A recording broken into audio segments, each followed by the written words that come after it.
Hello, friends. Welcome back to the cabin. My name is on YouTube. Well, today we continue with the next episode in the 2024 Covenant Creation Curriculum Series, Part 2, Section 2. So let's take a look at what we have today. The title of this episode is The Covenant Universe in Theological Context. And judging from some recent comments, I figured that I should start out with an introduction to help set the stage. So let me ask a question that may seem odd, but is crucially important to think about. What does it mean to be real as far as existence? What is real? Now, we live in a modern culture that tends to think of material as real and non-material things as not as real in some comparative sense. Real to the modern world is what you can touch, taste, feel, or see, usually as measured in some scientific means. For example, our economy is geared around this sort of production, usually defined as the gross domestic product as measured in dollars. And that which can't be measured in dollars isn't real in an economic sense. It's just the cultural context and modern mindset that we have as living in the post-Enlightenment culture, which emphasizes material reality over non-material reality.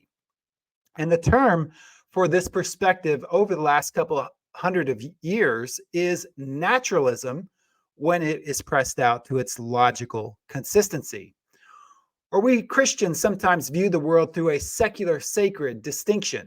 Secular having to do with the normal world, and sacred, those are spiritual things which exist upstairs in our worldview, having to do with our faith or things of God or something like that. One is physical, and the other is non-physical, non-material reality. Now, given this cultural context, at first it may seem very strange for you to hear me say that Genesis 1 teaches covenant creation and has nothing to do with a description of the origin of the physical world. I get that initial reaction to covenant creation. But think with me for a second about what makes something really real in our world. Let's use the analogy of a covenant marriage to illustrate the issue. When a man and woman are joined in covenant marriage, is something new created? Well, yes, indeed, a new family is created in a legal sense. But is a covenant marriage the beginning of a material creation, or is it the beginning of a covenant creation? Well, we have material things as signs of a marriage, like wedding rings, but the physical wedding ring is not the covenant. It just points to the reality of the covenant bond between husband and wife. Does that make sense? And a covenant based in promise is not a material thing at all. In fact, you can't see marriage vows. And so this is a really helpful analogy to understand that marriage itself is a covenant creation. That new covenant creation of a family will indeed have physical results in life and in our world. But there's nothing physical about its creation as a man and woman exchange vows. The man is still the same biological person as he was before marriage, as after marriage, and the same for the woman.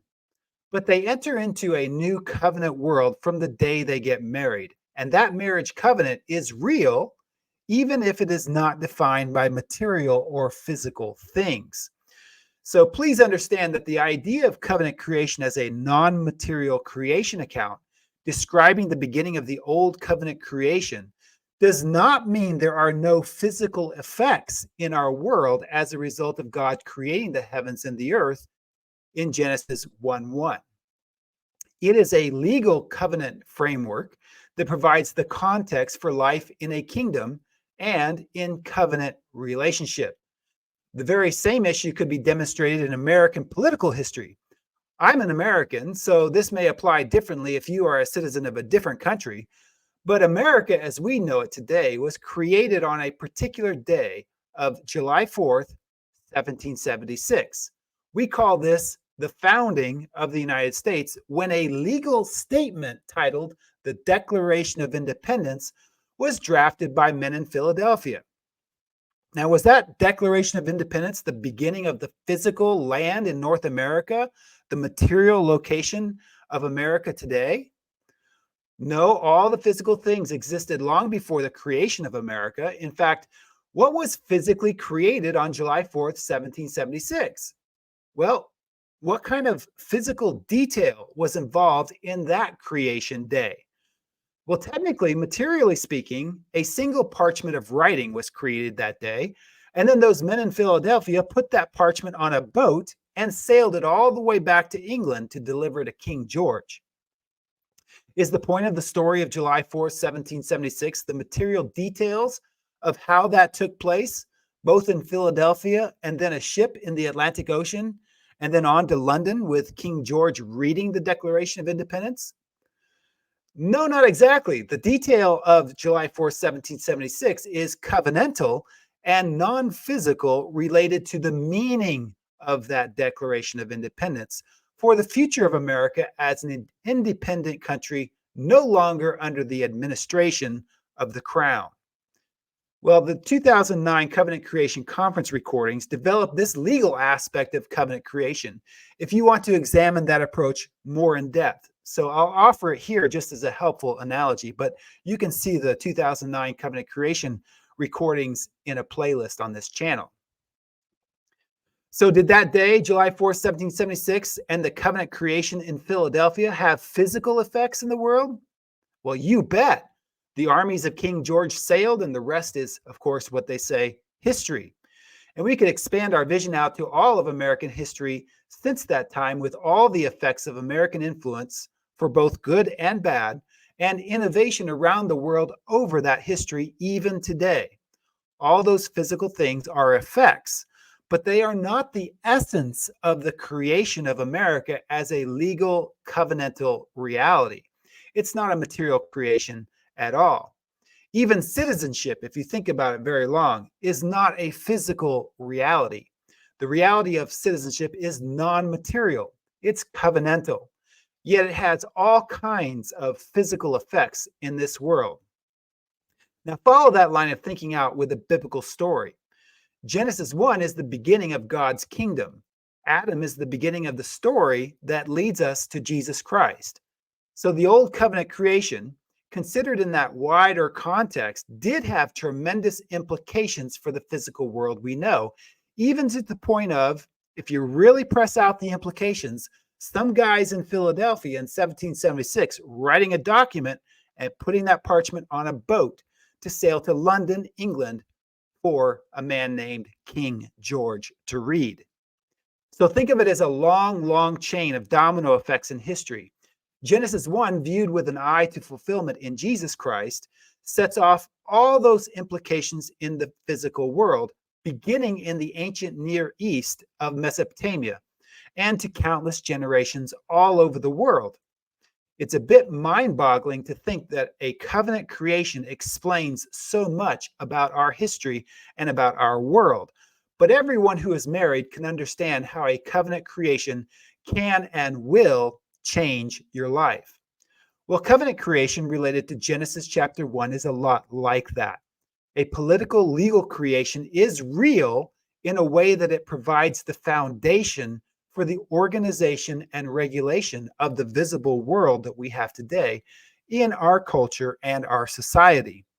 The priority of covenant creation that I suggest for Genesis 1 is actually the way our world works, given legal covenantal realities.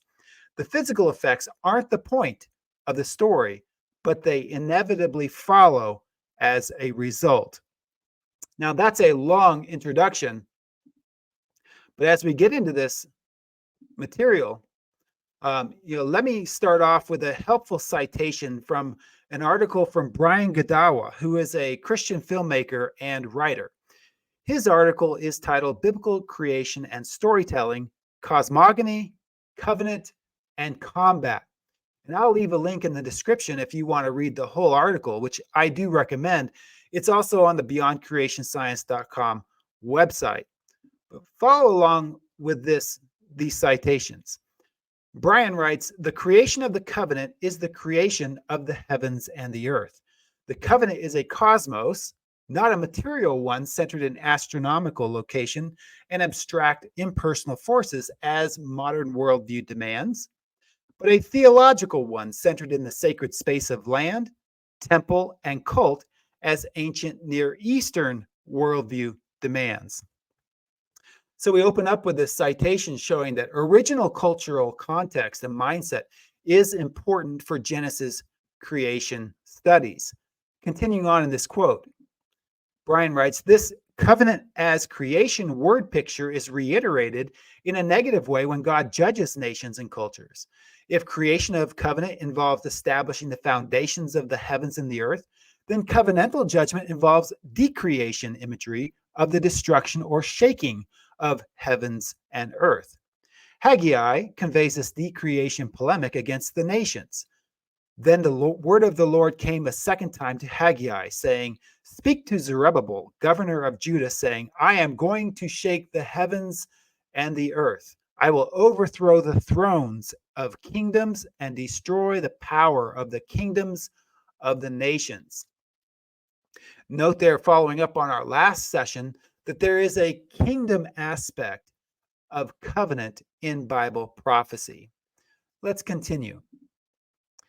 The new covenant kingdom as a new heavens and earth is picked up in the New Testament with the same language of shaking and removing of the previous heavens and earth. Yet once more I will shake not only the earth, but also the heaven. And this expression, yet once more, denotes the removing of those things which can be shaken as of created things, in order that those things which cannot be shaken may remain. Therefore, since we receive a kingdom which cannot be shaken. He's speaking of Hebrews chapter 12. But note there in the citation from Hebrews that created things in Hebrews 12 also relate to a kingdom context. Continuing on, the replacement of the old covenant of Moses with the new covenant of Christ is here described as God shaking and removing the old heavens and earth. To the ancient Jew, the covenants of God with his people are the very cosmos of their existence and meaning. So important covenantal events are described in cosmic terms, and the purpose of creation language is theological, not natural or scientific. So we would see here, following along with Brian's logic, a new covenant means a new creation, a new heavens and new earth.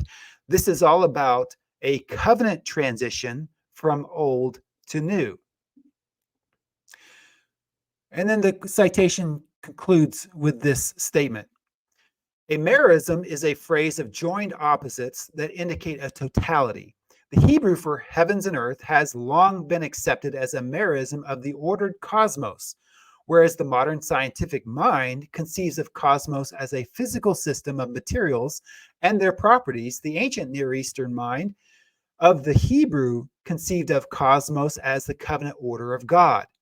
Everything had its place and purpose in God's plan for his people and their land. The idea of the earth as a spherical globe and the heavens as a vast expanse of light years was alien to their thinking. As noted expert on biblical apocalyptics, Milton Terry wrote, in these opening chapters of Genesis, we are not to look for the historic narrative nor contributions to natural science, but to recognize a symbolic apocalypse of God's relation to the world and to man. So the question at hand, if you follow along with this citation, is how does Moses relate to Genesis chapter 1? Well, there's an issue here about the question of the original authorship of Genesis 1 within the context of the Pentateuch, which we recognize as the 5 books of Moses. It's actually quite an involved discussion about whether Moses himself wrote Genesis 1, or if Genesis 1 is an older document written long before Moses, or if what we have today as Genesis was edited to its current form from the Babylonian captivity after Moses. You can see more about those issues of original authorship of Genesis in Beyond Creation Science, pages 237 to 240.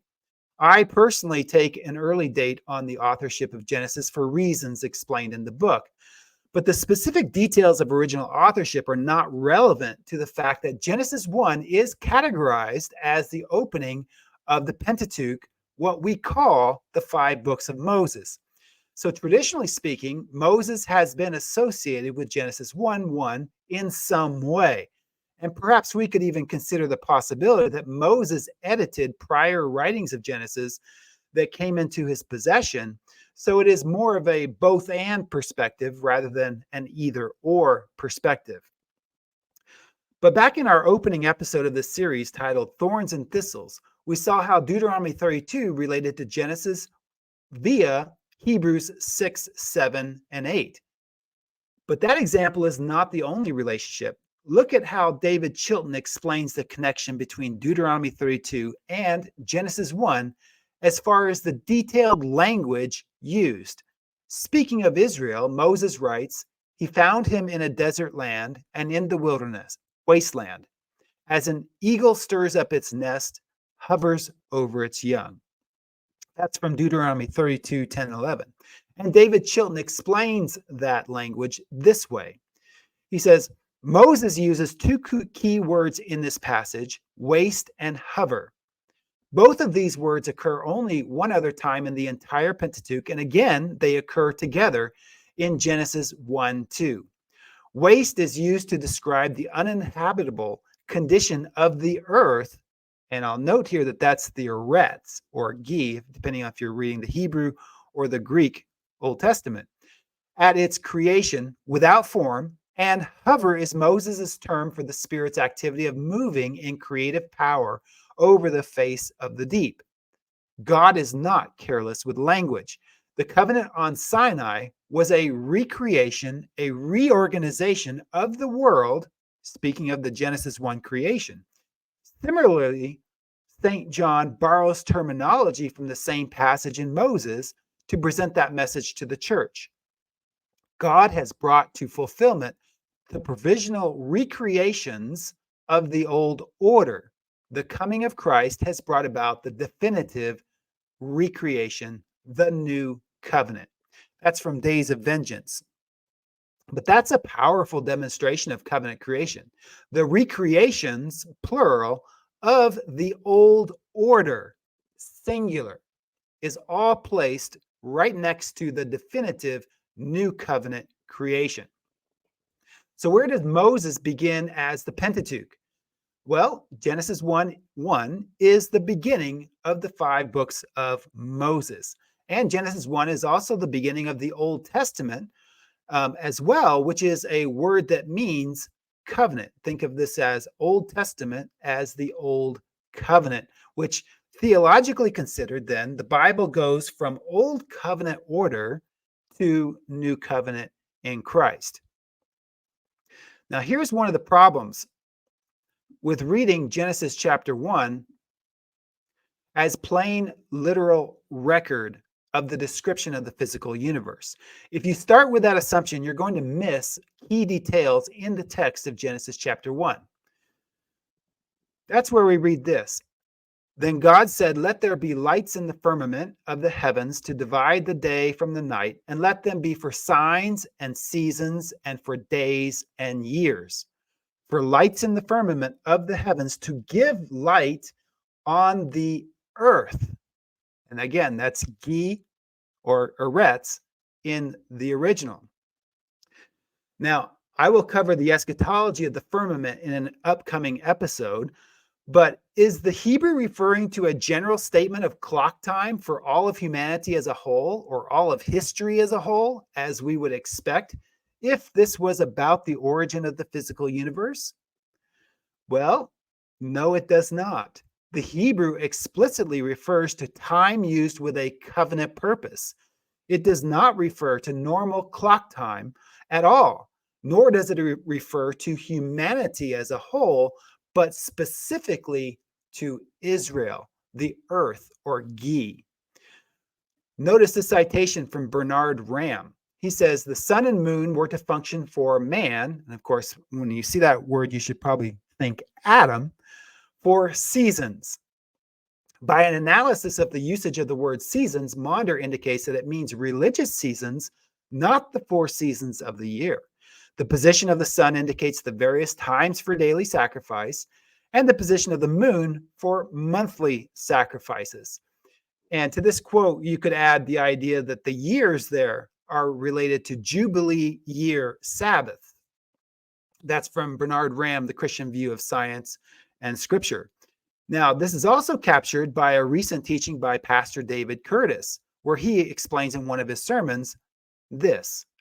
The word season is the Hebrew moed, which means appointed times, referring to the feast of Yahweh. The feasts point to Messiah, and they are dependent upon the moon and the sun. Recall then that in Genesis 1:14 and following, the light was to light the earth, the Eretz or Gi. That's Israel. It's the land portion of Genesis 1, which is very specific in the text. And we know also that Israel observed the feast as prophetic of coming Messiah and his work. And we know that the feasts are observed perpetually until the end. And you can compare that with Jeremiah chapter 33 to see that connection. So the feasts of Yahweh were valid until the arrival of the new creation, the new heavens and the new earth. So the conclusion here is that the elements of the law of Moses are indeed introduced in Genesis 1, and it relates to those elements cited in Galatians chapter 4, verse 10, along the very similar wording as Genesis 1. In Galatians 4:10, Paul laments, "You observe days and months and seasons and years," echoing Genesis 1 in that text. Of course, Paul was talking about his concern for the church at Rome as they turned back toward the weak and beggarly elements, the stoicheia, which put them in bondage. And stoicheia is used in Galatians chapter 4. So Paul took two things and put them together in Galatians 4. The Old Covenant feasts of Yahweh are involved in Genesis 1, and they are also part of the Old Covenant of Moses. Now, why would Paul associate those things? Because Genesis 1 describes the beginning of the Old Covenant creation, feasts of Yahweh and all. Now, Genesis 1 sets this context for the prophetic description of the new covenant creation. Notice how this is all drawn from Genesis chapter 1 with the imagery. The sun shall no longer be your light by day, nor for brightness shall the moon give light to you. But the Lord will be to you an everlasting light, and your God your glory. So Isaiah uses the detail from Genesis 1 as context to pronounce a vision about the new covenant creation, which comes to fulfillment in Jesus Christ. And we can see that in Revelation 21. But I saw no temple in it, for the Lord God Almighty and the Lamb are its temple. The city had no need of the sun or of the moon to shine in it, for the glory of God illuminated it. The Lamb is its light, and there shall be no night there. So Jesus becomes the everlasting light for New Israel in the New Jerusalem. This prophecy is rooted again in the detail of Genesis 1:14, showing us once again how Genesis 1 is related to covenant creation. So consider this relationship from the theology of fulfillment. The old covenant creation of Genesis 1 with the feasts of Israel has passed away. And that leaves only the Lord God Almighty and the Lamb as the light for the new Jerusalem. And no more night refers to a new heaven and new earth, a new covenant creation. So it's clear that the details of Revelation 21 and 22 are rooted explicitly in Genesis 1 through 3. And we can see that with many, many other examples. But end of the Feast of Yahweh fulfillment confirms the passing away of the Genesis 1 heavens and earth, since the Feast of Yahweh are introduced in Genesis 1. But this raises a thorny question. How can the feasts of Yahweh end if they are rooted in the nature and purpose of the physical universe, if that's how we read Genesis chapter 1? I asked this question to Pastor David Curtis in a couple of different forums on YouTube, where he made the above comment in his sermon, and then I asked the question again to Pastor Curtis on Facebook recently. And I get the distinct impression that Pastor Curtis does not want to discuss that detail. So no answer was ever offered. So I get to ask Pastor Curtis this question now in this video. Pastor Curtis, if you're watching, could you please explain this? If Genesis 1 roots the feast of Yahweh in the physical creation, and if you believe Genesis 1 describes the origin of the material creation, the physical universe, then how is it possible for the feast of Yahweh to ever end? That's the purpose listed explicitly in Genesis 1:14, as you affirm in your sermon. And I ask this question sincerely in the Berean spirit of examining what the scriptures do actually teach in Genesis 1. And I will wait patiently for an answer to make sense out of a material, physical creation view of Genesis 1 matched with preterism and the end of the feasts of Yahweh. This looks self-contradictory and incoherent to me, given the details of Genesis 1:14. Now, personally, I think it would be much better to understand that Genesis 1 has passed away with the feast of Yahweh at the fulfillment of the old covenant creation.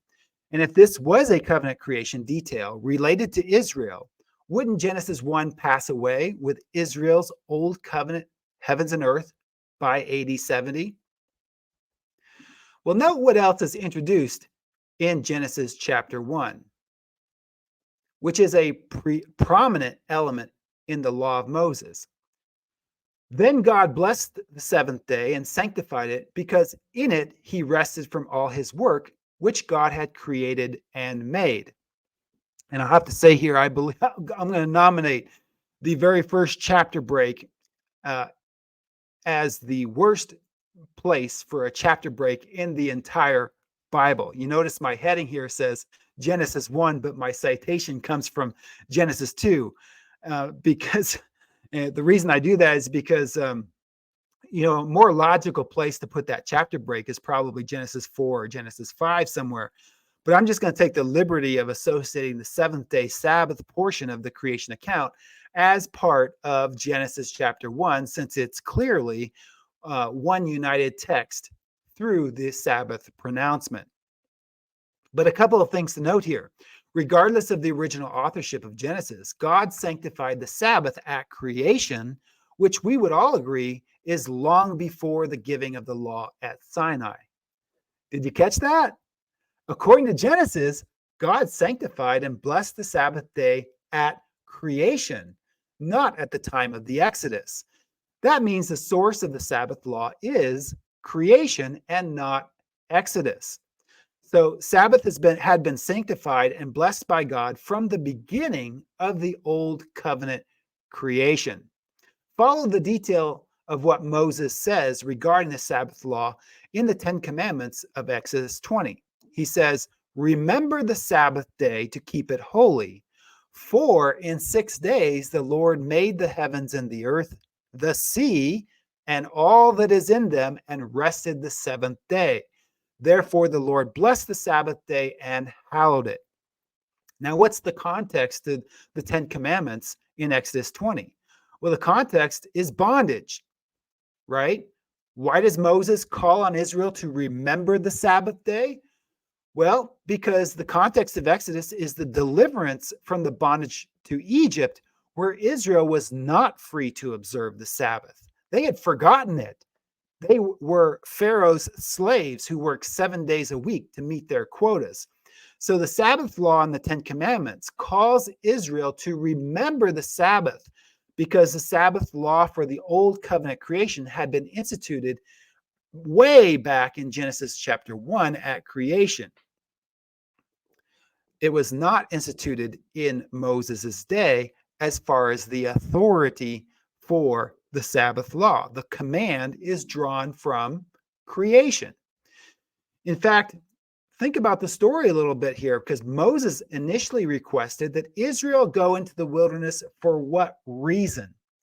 Exodus 5:1 says, "Let my people go, that they may hold a feast to me in the wilderness." Did you catch that? It was to observe a feast, which are always Sabbath days. So here's a question that comes to my mind from the text. Doesn't this show that Moses and the people obviously knew of these things, a feast day and Sabbaths, before the Exodus took place, since Moses declared to Pharaoh to release the people into the wilderness to observe God's feast? How did they know that? Well, they knew that because Genesis 1 creation had already established for God's people both feast and Sabbath. Note how Exodus goes on to connect Sabbath to Israel. Therefore, the children of Israel shall keep the Sabbath to observe the Sabbath throughout their generations as a perpetual covenant. And I like how the Young's literal translation renders perpetual covenant as covenant age during, descriptive of the whole covenant age, which begins in Genesis 1:1. So Israel, Adam, was called to observe the Sabbath, and it was not given to the nations. You can see that in Psalm 147. And Sabbath was to be observed perpetually until the end. And you can see this also in Isaiah chapter 56. To keep the Sabbath was to keep the covenant of Israel. And also, we can add to this that seventh-day Sabbath observance was valid until the arrival of the new creation, the new heavens and new earth. And this comes up in Paul's teaching in Romans 14:5-6. So examining all of this detail carefully in historical context leads us to a powerful conclusion. The Sabbath law of Moses was introduced in Genesis chapter 1 without question. But that leads to the very same sort of questions I asked about the feasts of Yahweh, also introduced in Genesis 1:14. If Genesis 1 describes the physical universe, and the basis and establishment of the Sabbath law is Genesis 1 creation in the law, as seen in Exodus 20, then does the Sabbath law remain binding for us as long as we live in the physical universe? You see, if the Sabbath law remains binding, as Sabbatarian futurists do indeed teach today, then the old covenant heavens and earth has not passed away, because the seventh-day Sabbath is a prominent constituent element of the old covenant law. So this Sabbath issue, rooted in Genesis chapter 1, shows not only that a covenant creation view of Genesis 1 is reasonable and justified. No. It's way more than that. This evaluation shows that a physical universe view of Genesis 1 leads to a direct and overt self-contradiction for preterism related to both the feasts of Yahweh and Sabbath. So young earth preterist readings of Genesis 1 sourcing the seventh-day Sabbath in the creation of the physical universe, while claiming that the seventh-day Sabbath passed away with the Old Covenant in AD 70, is not consistent, coherent, but is in fact self-contradictory in theological terms. So my argument is that covenant creation is essential for covenant eschatology. Sabbath law is the proof for covenant creation.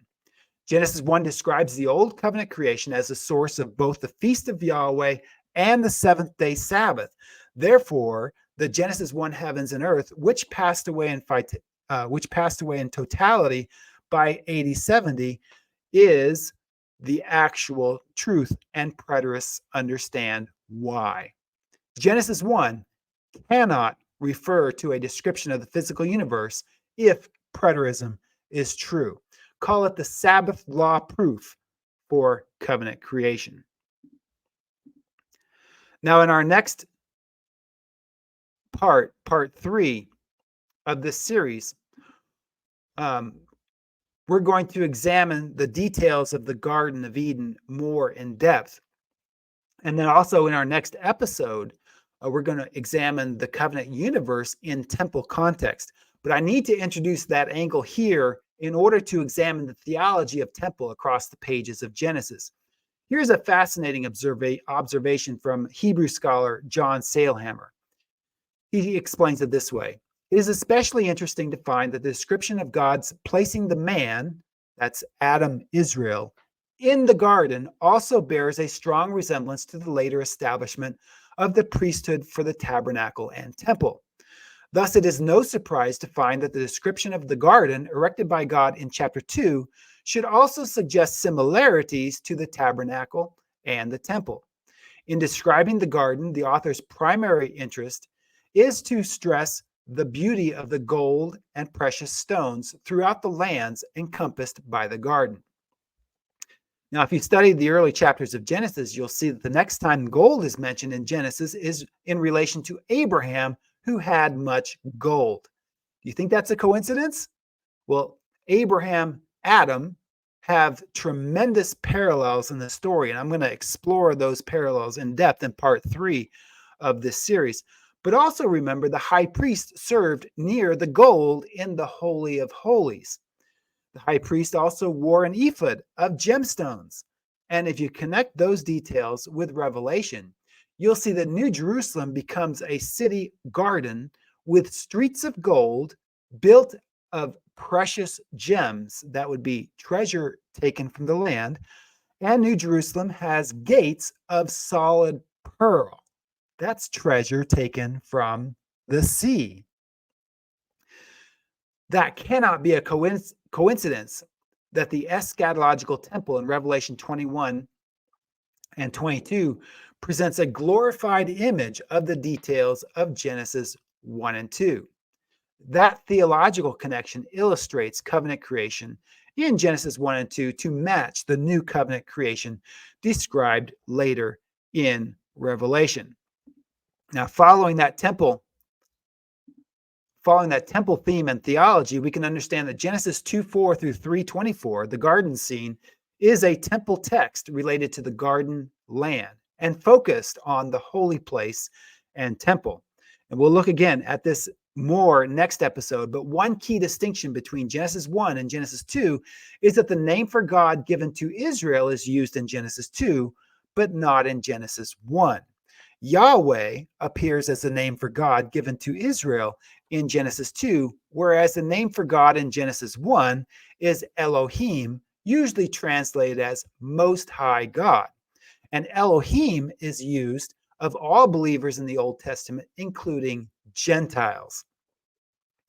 Note this citation from G.K. Beale. He says, the cumulative effect of the preceding parallels between the Garden of Genesis 2 and Israel's tabernacle and temple indicates that Eden was the first archetypal temple upon which all of Israel's temples were based.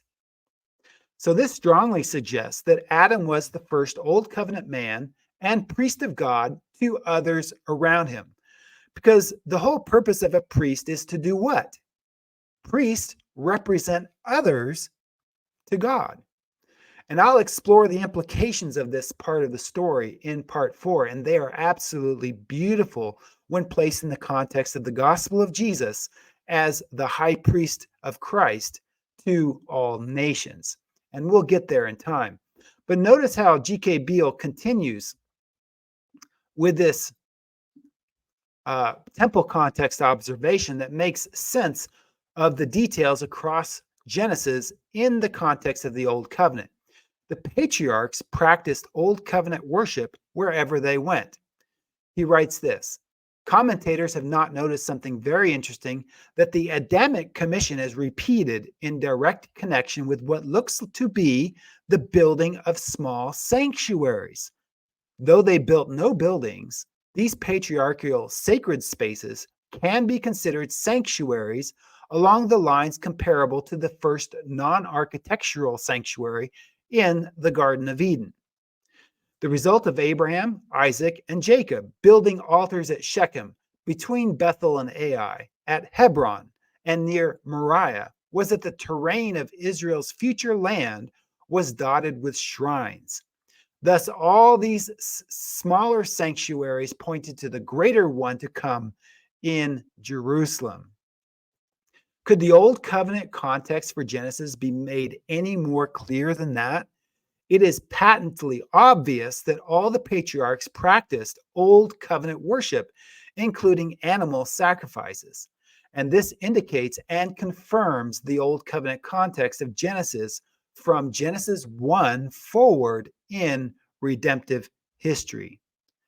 Now look at all of these examples of the elements of the law of Moses being referenced long before the time of the Exodus. The feasts of Yahweh for Israel are introduced in Genesis 1:14, as we saw. The seventh-day Sabbath was introduced and sanctified in Genesis 2:2-3. Animal sacrifice was introduced by Genesis chapter 4 with Abel. In fact, Abel sacrificed the firstborn of his flocks, which, if you compare that to Deuteronomy 12, that's exactly what Israel was commanded to offer God. They were called to offer the firstborn of their flocks. So how would a good Israelite look back on this story at Abel in their history? They would look back at Abel and say, oh, Abel was a faithful Israelite. Also notice that clean and unclean animals were known by Noah in Genesis 6-9. Again, how would an Israelite look at the story of Noah? Oh, Noah is a good Israelite. He keeps clean and unclean animals separate. Abraham tithed to Melchizedek. Isn't the tithe an aspect of the law of Moses? Abraham also kept all of God's commandments, statutes, and laws, according to Genesis chapter 25. In fact, even Levirate marriage is assumed in Genesis chapter 38 with Judah and Tamar. And we find later in the story of Exodus that Moses judged by God's statutes and laws before Sinai, according to Exodus chapter 18. Well, the logical conclusion, given all this detail in the text, is that the giving of the law at Sinai is the complete revelation of the Old Covenant law, which was introduced at various levels of detail in Genesis 1 and forward. What else can explain this textual detail with any justice and appreciation? And we can add detail in the garden scene as related to the law as well, as we'll see more in depth during part 3 of this series. But the tree of life is like the tree of blessings, and the tree of the knowledge of good and evil is like the tree of curses. So we have blessings and curses placed before Adam and Eve in the form of two trees. Also, we notice that Adam was to learn that you're not to intermarry with the animals, right? The animals come and he finds that there's not one to be a proper helpmeet for him. So don't intermarry with the animals or nations, following that covenant population theme. You'll also notice in Genesis 3 that Eve said, "Nor shall you touch it." So again, isn't that an aspect of the law? What is unclean in the law? That which you don't eat, you don't touch. Genesis 3:3. So these details would be obvious to an Israelite reading the story in the context of the law of Moses. And I only bring up the theology here because we're focused on the theology of the covenant universe beginning in chapter 1. Now, probably my favorite explanation of this theology of the covenant universe is from James B. Jordan and his 1988 book titled Through New Eyes. And I read this book as a teenager, and it completely transformed my view of the Bible, even as young as I was, in ways that led me inevitably to my theological conclusions that I'm talking about today. And I highly recommend Through New Eyes by James B. Jordan in case you haven't seen that. But here's how he explains it. He says, theologians sometimes use Old Covenant to refer to the Mosaic Covenant. There is truth to this in that the Mosaic Covenant published most fully the distinctive character of the Adamic covenant under curse. Yet ultimately, the Old Covenant is the covenant of the original Garden of Eden. Ultimately, there are two covenants, old and new. There are two Adams, Adam and Jesus. There are two heavens and earth, the first in Adam and the second in Christ. And to that list, if you think about it, there's actually two ages that follow along that same structure. There is this age in the New Testament, and there is the age to come. So when did the Old Covenant begin according to Jesus? Because we could ask that question as well to look at this from a whole different angle. Well, notice what Jesus says in the preparation for the Olivet Discourse. Jesus says, "Therefore, you are witnesses against yourselves that you are sons of those who murdered the prophets. Fill up then the measure of your father's guilt. Serpents, brood of vipers," referencing Genesis chapter 3. "How can you escape the condemnation of hell? Therefore, indeed, I send you prophets, wise men, and scribes. Some of them you will kill and crucify. Some of them you will scourge in your synagogues and persecute from city to city, that on you may come all the righteous blood shed on the earth. From the blood of righteous Abel to the blood of Zechariah, son of Berechiah, whom you murdered between the temple and the altar. Assuredly, I say to you, all these things will come upon this generation." Jesus viewed the story of Abel in the context of the land and Israel's covenant. By bringing the murder of Abel into the history of the land, Jesus demonstrates something extraordinarily significant.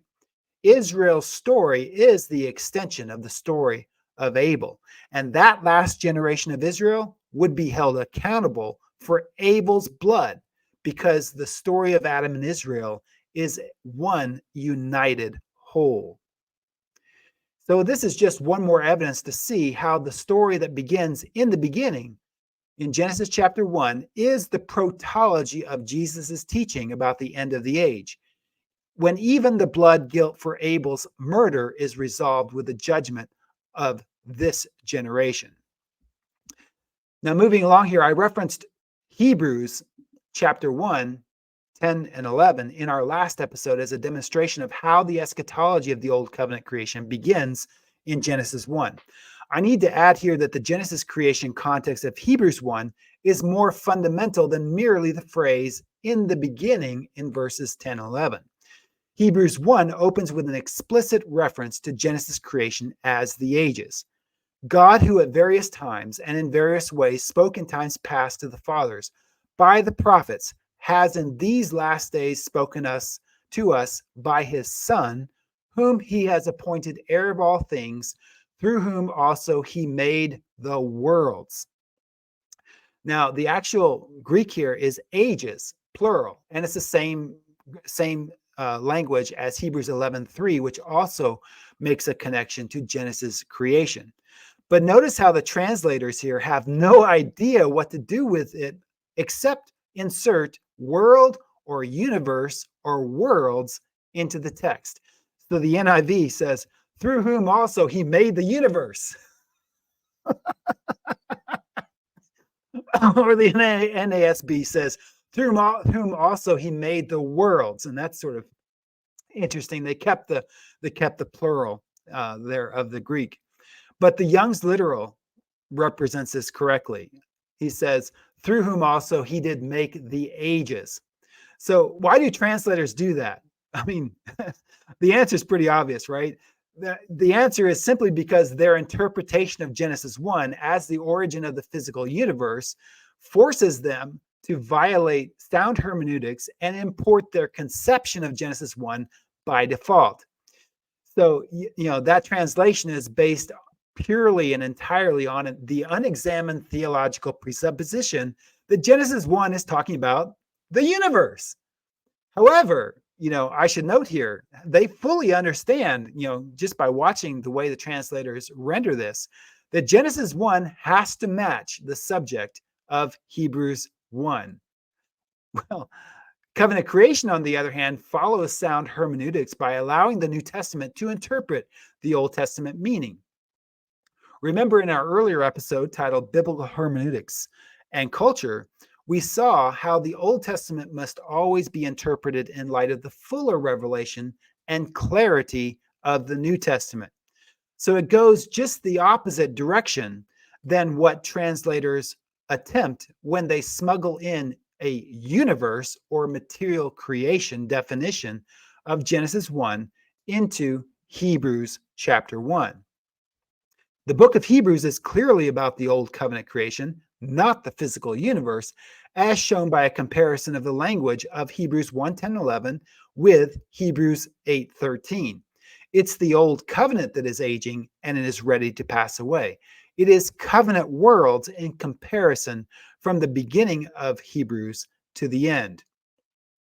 Note how the creation of the ages is parallel with the ends of the ages within the context of Hebrews itself. We read later, he then would have to suffer often since the foundation of the world. But now, once at the end of the ages, he has appeared to put away sin by the sacrifice of himself. We can see this very same language in 1 Corinthians 10:11. If the end of the ages is the end of the Old Covenant world and does not refer to planet Earth or the physical universe, then why would the beginning of the ages refer to planet Earth and the material universe? Well, answer, it doesn't. Hebrews confirms the subject of Genesis 1 is covenant creation. Now, my conclusion today is that covenant creation honors the biblical framework. And I'm going to conclude with this citation from John Sailhammer, again, a Hebrew scholar, who offers this explanation about the language in Genesis chapter 1. He says, the term beginning in biblical Hebrew marks the starting point of a specific duration, as in the beginning of the year. The end of a specific period is marked by its antonym, the end, as in the end of the year. In opening the account of creation with the phrase, in the beginning, the author has marked creation as the starting point of a period of time. Hence will here be the beginning of the history that follows. The history to be related from this point onwards was heaven and earth for its object, its scenes, its factors. At the head of this history stands the creation of the world as its commencement, or at all events, its foundation. By commencing this history with a beginning, a word often paired with its antonym, end, the author has not only commenced a history of God and his people, but has also prepared the way for the consummation of that history at the end of time. And if we're preterists there, we would understand this to be the end of the age. The growing focus within the biblical canon on the times of the end is an appropriate extension of the end already anticipated in the beginning of Genesis 1:1. The fundamental principle reflected in 1:1 and the prophetic vision of the end times in the rest of Scripture is that the last things will be like the first things. Behold, I will create new heavens and new earth. Then I saw a new heaven and a new earth. Isaiah 65 and Revelation 21. The allusions to Genesis 1 and 2 and Revelation 21 through 22 illustrate the role that these early chapters of Genesis played in shaping the form and content of the scriptural vision of the future. Already in Genesis 1:1, the concept of the last days fills the mind of the reader. Did you catch that? Already in Genesis 1:1, the concept of the last days fills the mind of the reader. That's a fascinating quote, and it shows the protology of Bible eschatology is Genesis 1:1. Covenant creation is confirmation of covenant eschatology. Thank you for watching. My name is Tim Martin with Covenant Creation on YouTube. Blessings.